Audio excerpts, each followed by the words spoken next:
Hey guys, today I want to talk to you guys about the Valenti taillights for the GR86. If you follow me on the Speed Industry channel, I did a video on the A90 Supra not too long ago, but we installed these just in time for SEMA. So I want to give you a quick recap on them and kind of show you some of the features and functions of them. But let's get to it. The lights are already on the car. We actually installed these at SEMA.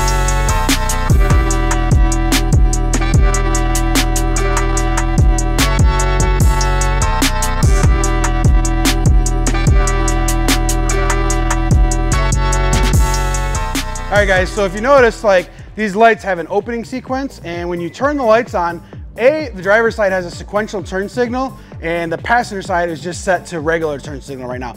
But what'll happen is these actually have just that opening sequence, which is super, super cool. And they'll actually turn off after 30 seconds. And now I can actually lock the car. It's a reverse sequence. The lights will turn on and then they'll actually fade away.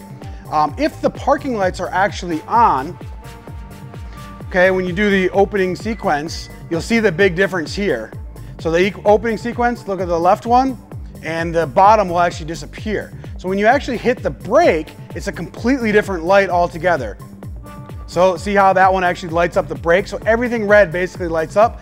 I kind of not a fan of this side too much. It's pretty cool, but I like it when the brake lights up. It's just a little more in your face, and I like the look of the boomerang by itself. So these are all done with just some pins in the back by disconnecting, unconnecting.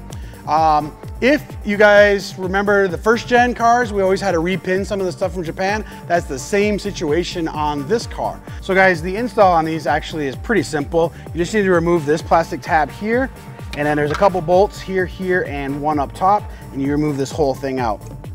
And this is what you have to repin. You have to repin the green and I believe the yellow wires, if I'm not mistaken. And here's the actual wires. If you disconnect things, you'll have different features and functions, and I can go over those with you in a second. This light here is kind of a mandatory light. I'm not sure why they actually have a feature for it, but if you unplug this green wire, that light will just no longer be there. So that might be for an E-Mark, a European thing. So as you notice, if I plug that back in, that changes that. So if we go here and we unplug the blue one,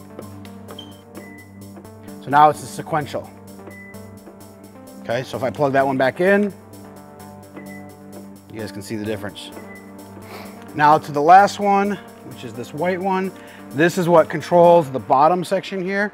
So this will give it this boomerang look, or if you actually plug it in, it will illuminate the whole thing. Now that doesn't have an effect on the actual opening and ending sequence like you saw on the other side. So if we close the light, you can see it does that, and if we unlock the car, open the light, so to speak, it will open that way. And once the light is off for the 30 seconds or so, this will come back on and it'll be the full boomerang only, just like this.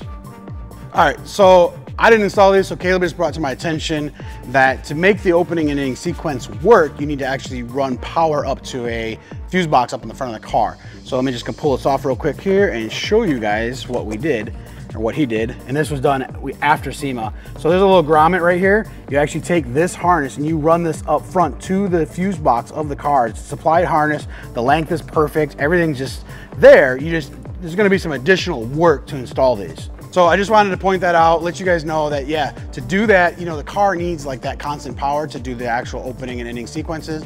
You don't have to wire it up, the taillights will work properly, but to have that cool feature, there's just an extra source of power that's needed. It's the same way that was on the A90 Supra, and that's just part of the new Valenti stuff that they're doing with the opening and ending sequences.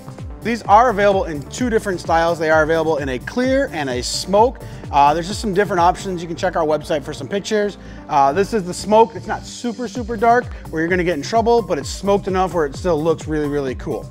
So again, thanks for watching this video, and if you guys have any questions, leave a comment down below and tell me which side you like better. Do you like it with the brake on this side, or do you like it like this? Let's hit the brakes. Okay, that's it, guys.